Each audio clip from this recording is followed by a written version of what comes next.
town that doesn't sleep. I discovered Wakefield by accident. That's what I tell people when they ask, though discovered isn't quite the right word. You don't discover a town that's been sitting on maps for over 100 years, that has a post office and a diner, and a population of 1,243 according to the sign at the town limits. But there's discovering in the geographic sense, and then there's discovering in the way that changes everything you thought you knew about the world. Wakefield was the second kind. I was driving from Portland to San Francisco for a job interview, taking the scenic route down Highway 101 because I'd given myself an extra day and I wanted to see the coast. It was late September, that perfect time of year when summer is letting go, but autumn hasn't quite taken hold. The ocean was deep blue under a cloudless sky, and I had the windows down, letting the salt air whip through my hair. I'd been driving for about 6 hours when I saw the sign. Wakefield, 5 miles. Gas, food, lodging. I hadn't planned to stop, but my fuel gauge was sitting just above empty, and the next town, according to my GPS, wasn't for another 40 miles. Better safe than sorry, I figured. I took the exit, a narrow 2-lane road that curved inland, away from the coast, and followed it through increasingly dense forest.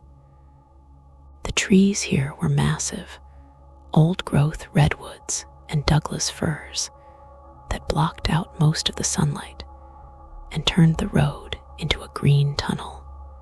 The forest opened suddenly onto farmland, and there was Wakefield. It looked like something out of a postcard from the 1950s, a main street with diagonal parking, brick buildings, with faded painted advertisements on their sides, a movie theater with a marquee that still used individual letters. The diner I'd been promised sat on the corner of Main and Oak, its neon sign proclaiming Millie's Best Pie in Oregon in cheerful pink letters. Across the street was a gas station, one of those old-fashioned ones with just 2 pumps and a small attached garage. I pulled into the gas station and got out, stretching my legs after the long drive. The attendant came out almost immediately, a teenage kid with acne and a name tag that said Brandon. Full service. I hadn't seen a full-service gas station in years. "Fill it up," Brandon asked, already reaching for the pump. "Please," I said. "And can you tell me if there's a bathroom I can use?" He pointed toward the garage. Around back, through the door marked customers. Code is 1955. I thanked him and headed toward the bathroom, but something made me pause. The code, 1955. I looked back at the gas station, at the old-fashioned pumps, at Brandon's uniform that looked like it belonged in a different era. Then I looked at the cars parked along Main Street. They were all modern Toyotas, Hondas, a Tesla charging station in front of what looked like a coffee shop. But the architecture, the aesthetic, everything had this preserved quality to it. Like the town had decided collectively to freeze itself in the past. After using the bathroom, I paid Brandon, cash only. He apologized. The card reader had been broken for weeks, and decided to grab some coffee and stretch my legs for a bit before continuing my drive. Millie's Diner seemed like the obvious choice. The interior was exactly what you'd expect. Red vinyl booths, a long counter with spinning stools, black and white checkered floor, a jukebox in the corner that was playing something by Buddy Holly. The only other customers were an elderly couple sharing a slice of pie, and a man in his 40s sitting at the counter, nursing a cup of coffee. The waitress appeared almost instantly. Her name tag said Ruth, and she had the kind smile of someone who'd been doing this job for decades. "Hi there, honey. Just passing through." "Yeah," I said, sliding into a booth. "On my way to San Francisco. Thought I'd stop for some coffee." "Smart choice," Ruth said. "Millie's has the best coffee on the coast. You want something to eat? The pie really is the best in Oregon." I ordered coffee and a slice of apple pie because it seemed rude not to. While Ruth went to get my order, I pulled out my phone to check my messages. No signal, not even one bar. I frowned and tried turning my phone off and on again, but nothing changed. Dead zone. It happened sometimes in rural areas, especially in dense forest regions like this. Ruth returned with my coffee and pie, and I took a sip. She wasn't exaggerating. It was excellent coffee, rich and smooth, without any of the bitterness you usually get from diner coffee. "Is there anywhere in town with Wi-Fi?" I asked. "I need to check my email." Ruth's smile flickered for just a second. "Wi-Fi's been acting up all week," she said. "Storm knocked out some equipment, and the repair guys haven't made it out here yet. You might have better luck in Brookings, about an hour south." I nodded and focused on my pie, which was indeed spectacular. As I ate, I watched the other customers.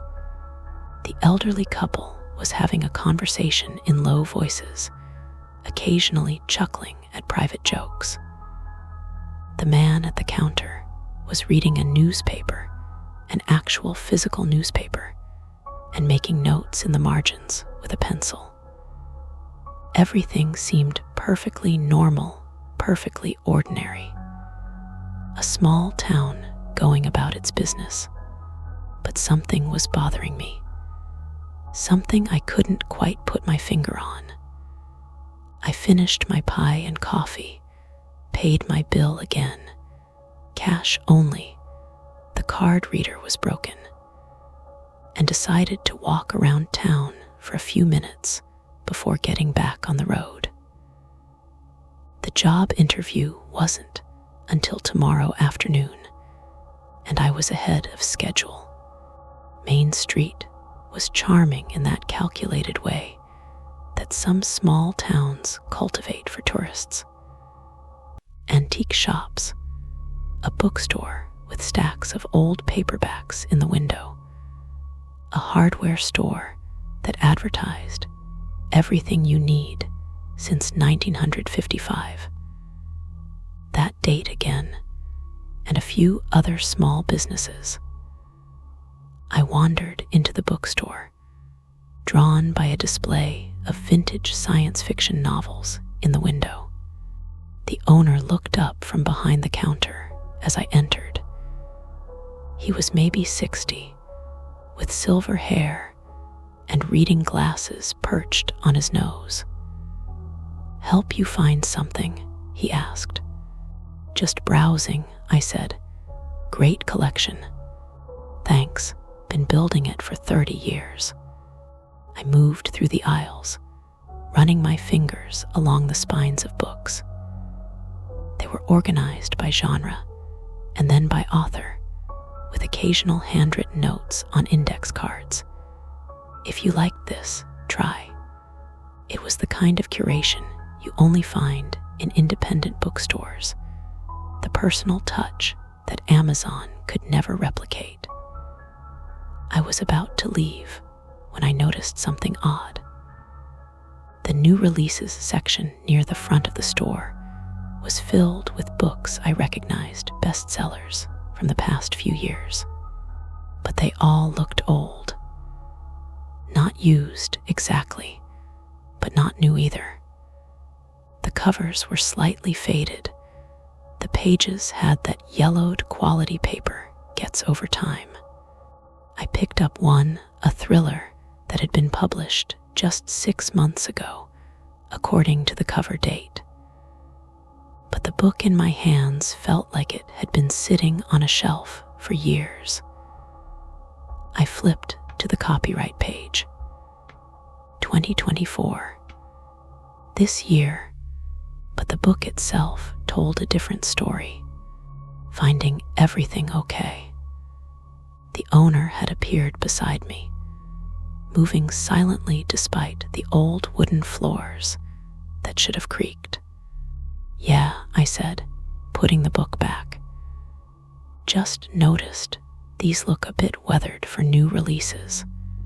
He glanced at the shelf and shrugged. "Coastal humidity does a number on paper goods. We try to keep the shop climate controlled, but..." He spread his hands in a helpless gesture. I nodded, even though something about the explanation didn't sit right. I thanked him and left, stepping back out into the afternoon sun. I checked my phone again. Still no signal. I was about to head back to my car when I saw something that made me stop dead in my tracks. Across the street, standing in front of the movie theater, was a woman.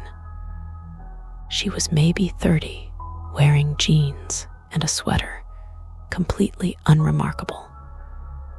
Except she was standing absolutely still, not checking her phone, not window shopping, not waiting for someone. Just standing there, perfectly motionless, staring straight ahead at nothing in particular. As I watched, a man walked past her, heading into the hardware store. He didn't acknowledge her, didn't seem to notice anything unusual about a person standing frozen on the sidewalk. I crossed the street, approaching slowly, and as I got closer, I could see that the woman wasn't even blinking.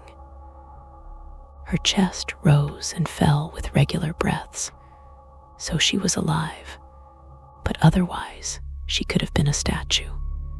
"Excuse me," I said, waving my hand in front of her face. "Are you okay?" No response. Her eyes didn't track my movement. She just kept staring at that fixed point in the middle distance. I reached out carefully, intending to touch her shoulder, but before I could make contact, she blinked. Once, twice, and then she turned to look at me with a pleasant smile. "I'm sorry, were you talking to me?" she asked. You were just standing there," I said, "not moving. I thought you might be sick or something." She laughed, a light, easy sound. "Oh, was I? I do that sometimes. Just zone out, thinking about things. My husband says I could stand in the same spot for hours if nobody interrupted me." She glanced at her watch. "Oh geez, is it already 3? I need to get to the post office before it closes. Nice talking to you." She walked away briskly, leaving me standing there feeling foolish. She'd been daydreaming, that's all. People do that. I was reading too much into things because this town had a weird vibe, but weird vibes didn't mean anything sinister was happening. I needed to stop being paranoid and get back on the road. I walked back to my car at the gas station, but when I tried to start it, the engine turned over weakly and died. I tried again. Same result. The battery light on the dashboard glowed ominously. "Damn it," I muttered, popping the hood. I didn't know much about cars, but I could check the battery connections at least. Everything looked fine, though, and the battery was only 2 years old. It shouldn't just die like this. Brandon appeared from the garage, wiping his hands on a rag. "Having trouble. Won't start," I said. "Battery, I think." He peered under the hood, poked at a few things, then straightened up. "Yeah, battery's dead. I can jump it, but honestly, you're probably going to need a new one. I've got one in stock that'll fit your model. Take me about 20 minutes to install it." I checked my phone to see what time it was, but the screen was black. Dead battery. Of course. This was turning into one of those days. "How much for the battery?" I asked. Brandon quoted me a price that seemed reasonable. "Tell you what," he said. "You go grab some dinner at Millie's while I swap it out. Should be done by the time you finish eating." I didn't have much choice. I couldn't drive to San Francisco on a dead battery, and it was already past 4 o'clock. Even if I got the battery replaced immediately, I'd be driving through the night to make my interview on time. Maybe it was better to get a motel room here, leave early in the morning. I asked Brandon if there was a hotel in town. "Wakefield Inn," he said, pointing down Main Street. 3 blocks that way, can't miss it. Mrs. Patterson runs it. Tell her I sent you." An hour later, I was checked into a room at the Wakefield in cash deposit required. They apologized. The credit card machine was broken. And sitting once again at Millie's diner with a burger and fries in front of me. Ruth had been delighted to see me again so soon. "Decided to stay the night?" she'd asked with that warm smile. "Car trouble," I'd explained. "Oh, that Brandon will take good care of you. Best mechanic in 3 counties. The diner was busier now, filled with what I assumed were locals grabbing dinner after work. I watched them as I ate, looking for what? More people standing frozen. Something else unusual. But everyone seemed perfectly normal. Families with kids, elderly people chatting with neighbors, a group of teenagers sharing fries and being too loud. Just a regular small town on a regular evening. Except it wasn't quite regular. It took me a while to figure out what was bothering me, but eventually I realized nobody was using their phones. Not one person in the diner was scrolling through Instagram or checking text messages. The teenagers weren't taking selfies. The adults weren't glancing at email. Everyone was just present, talking to each other, reading physical newspapers or books, existing in the moment. Maybe that was a good thing. Maybe Wakefield was one of those places that prided itself on being disconnected, on maintaining a slower pace of life. But combined with my dead phone battery and the complete lack of cell service, it felt deliberate, orchestrated. I paid for my dinner. Ruth seemed disappointed. I didn't have room for pie, and walked back to the Wakefield Inn as twilight settled over the town. The streetlights were coming on, those old-fashioned ones with actual bulbs instead of LEDs, casting a warm yellow glow. It was pretty, picturesque, and increasingly unsettling.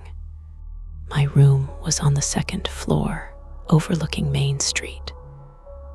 It was clean and comfortable in an old-fashioned way, floral wallpaper, a brass bed frame, a dresser with a mirror that had probably been there since the inn opened. I tried to charge my phone using the outlet by the bed, but the charging icon never appeared. I checked the outlet with the lamp. The lamp worked fine, but my phone stubbornly refused to charge. I gave up and decided to take a shower before bed. The bathroom was small but functional, with one of those deep clawfoot tubs that I actually loved. I ran the water hot and spent 20 minutes soaking, trying to relax, telling myself that I was being ridiculous. Car batteries died. Phone batteries died. Small towns had spotty cell service. There was nothing sinister happening here. I'd get my car fixed in the morning, drive to San Francisco, nail the interview, and this would all become a funny story about the time I got stranded in a quirky small town. I was toweling off when I heard singing. Faint, distant, but definitely singing. Multiple voices in harmony. I wrapped the towel around myself and went to the window. Below, on Main Street, people were walking. Lots of people, more people than I'd seen all day. They were moving in the same direction, toward the far end of town, and they were all singing the same song.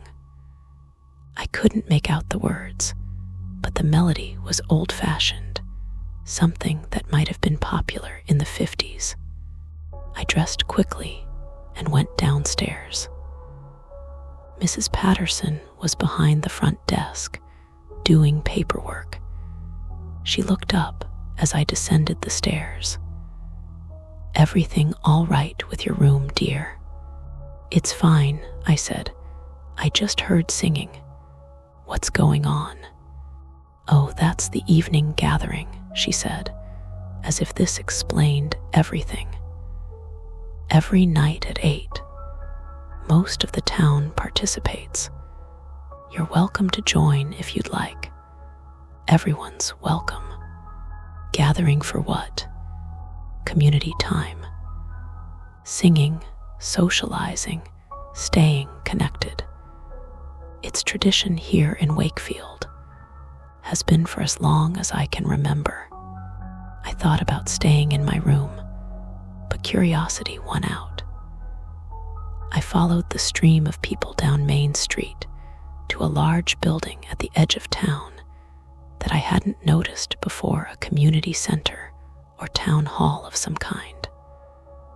The doors were open, and inside I could see easily 100 people, maybe more, standing in loose rows, singing together. No instruments, no sheet music, just voices blending in perfect harmony.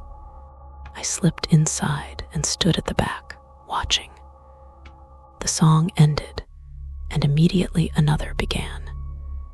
Everyone knew the words, everyone knew the melody. Young and old, they sang together with the kind of unity you usually only see in professional choirs. And they sang for hours. I stayed for the first 3 songs, and when I left to go back to my room, they were still singing, their voices following me down the empty street. Back in my room, I lay in bed and tried to make sense of the day. The town with no cell service and no working card readers. The woman who stood motionless on the street. The evening gathering where the entire town sang together. Separately, each thing had a reasonable explanation. Together, they formed a pattern I couldn't quite decipher. I must have fallen asleep eventually, because I woke to sunlight streaming through the window. I checked the clock on the nightstand. 8:47 a.m. I'd slept through my alarm, or would have, if my phone had been charged enough to sound one. I needed to get moving if I was going to make my interview on time.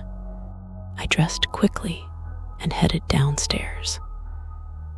Mrs. Patterson was still at the desk, wearing the same clothes as the night before, doing paperwork. The exact same paperwork, I realized, looking at the forms spread in front of her. She looked up with the same pleasant smile. "Good morning, dear. Sleep well." "Yes, thanks," I said. "I need to check out and pick up my car." "Is there?" "Breakfast is served in the dining room until 9, she interrupted gently. "You should eat something before you go. It's included in your room rate." I was about to decline. I needed to get on the road, but my stomach growled loudly, betraying me. Mrs. Patterson's smile widened. "See, your body knows what it needs. Go on, have some breakfast. Your car will still be there in 20 minutes. The dining room held about a dozen people, all eating quietly. I grabbed a plate from the buffet, scrambled eggs, bacon, toast, fruit, and sat at an empty table by the window. The food was good, simple, but well prepared. I ate quickly, watching the street outside. People were walking past, heading about their business. Everything looked normal, peaceful. A town waking up to start its day. Except I frowned. That woman walking past the window, jeans and a sweater. I'd seen her yesterday. And that man behind her, reading a newspaper while he walked. I'd seen him at the diner. And there, the elderly couple from yesterday, walking arm in arm. Same clothes, same route, like they were following a script, playing out the same scene they'd played yesterday. I stood up abruptly, my chair scraping loudly against the floor. Several people looked up at me, their expressions mild but attentive. I forced a smile and hurried out of the dining room, through the lobby. Mrs. Patterson looked up with that same pleasant smile and out onto Main Street, the gas station. I needed to get to the gas station and get my car.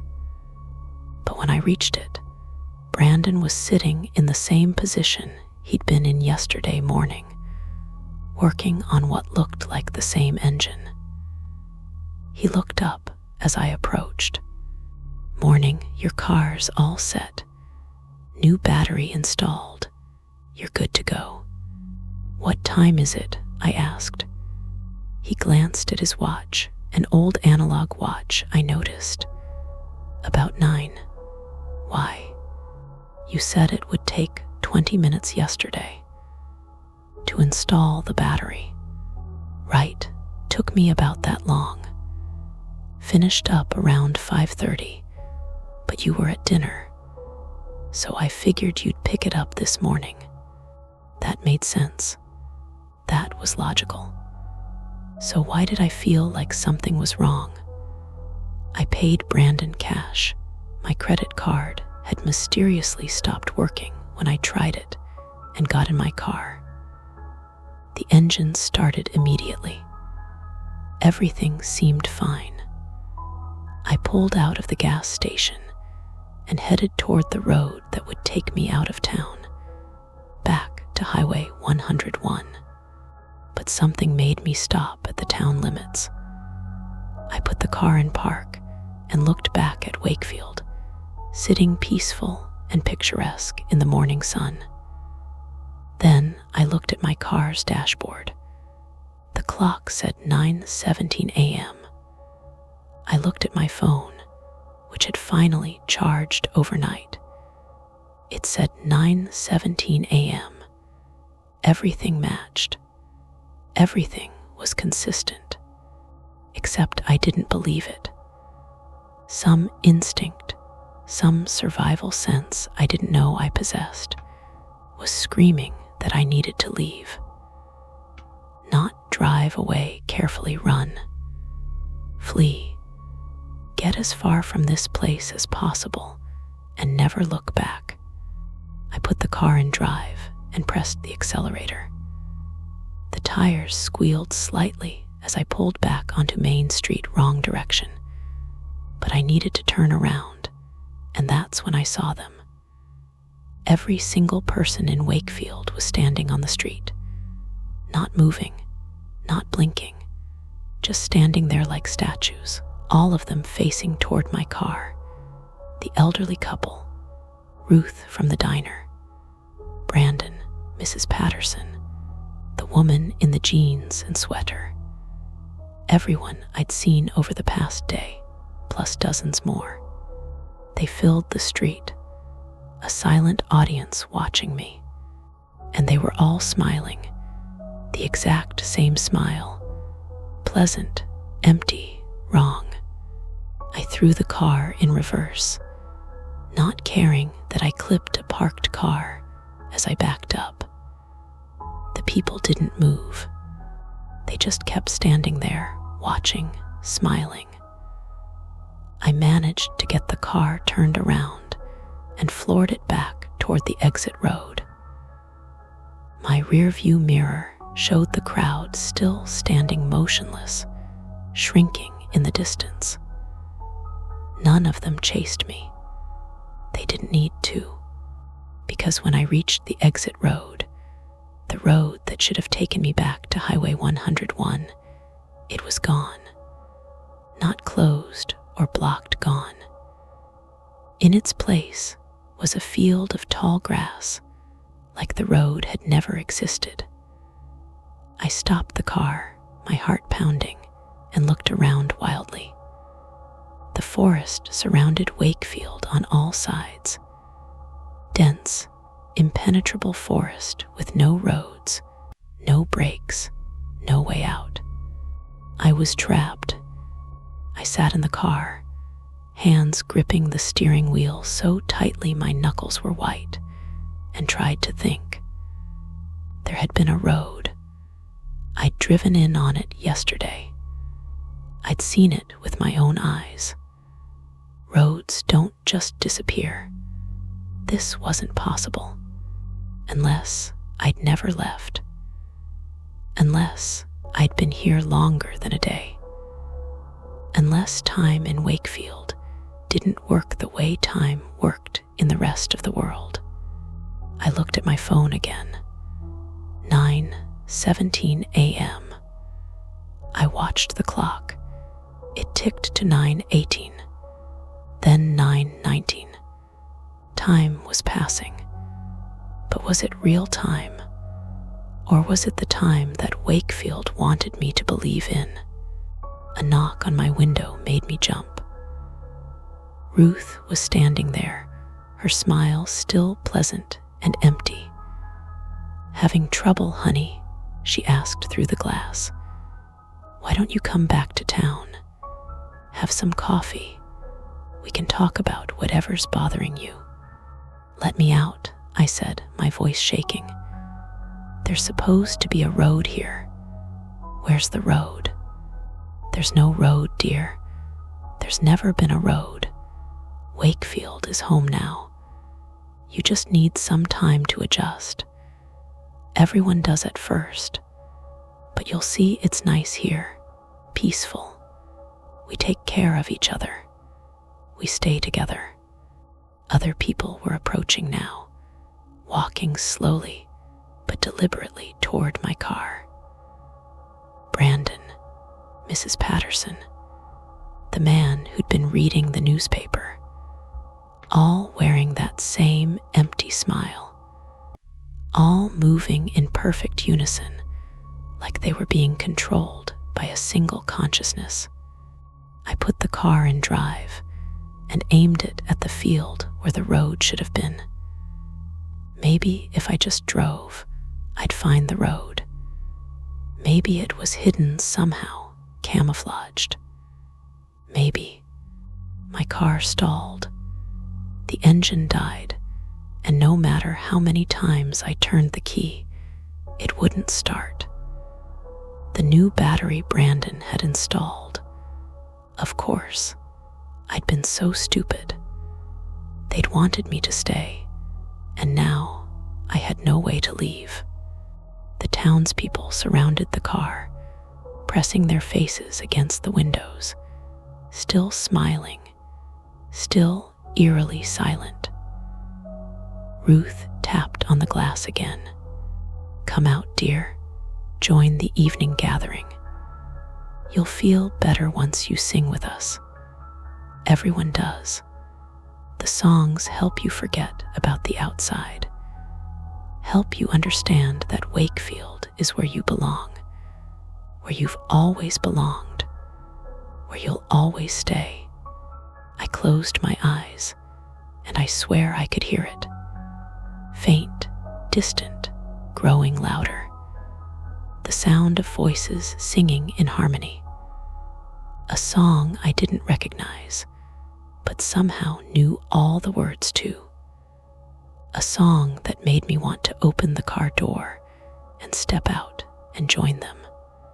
My hand was on the door handle. I was pulling it.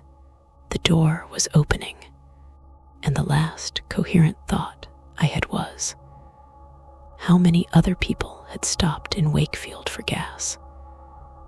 How many other travelers had found themselves trapped in a town that doesn't let anyone leave? How many voices were in that choir? The evening gathering is starting soon. I need to finish writing this before I forget why I started. Before the songs make me forget that I ever lived anywhere but here. Before I become one of them, standing on Main Street with that empty smile, waiting for the next traveler to arrive. If you're reading this, if you somehow found these pages hidden in my car, please learn from my mistake. If you see a sign for Wakefield on Highway 101, keep driving. Don't stop for gas. Don't stop for food. Don't stop for anything. Because Wakefield doesn't sleep. It waits. And once you're here, time stops meaning what it used to mean. Days repeat or stretch or compress. The town shows you what it wants you to see. And eventually, you forget that you ever wanted to leave. I can hear them singing now. It's beautiful, so beautiful. I think I'll just listen for a minute. Just a minute, and then I'll finish writing this warning, and then I'll figure out how to escape. And then, the evening gathering has begun. Why am I sitting in this car? Everyone is waiting for me. I should join them. We sing together. We stay together. This is home. This has always been home. Welcome to Wakefield. Population 1,244.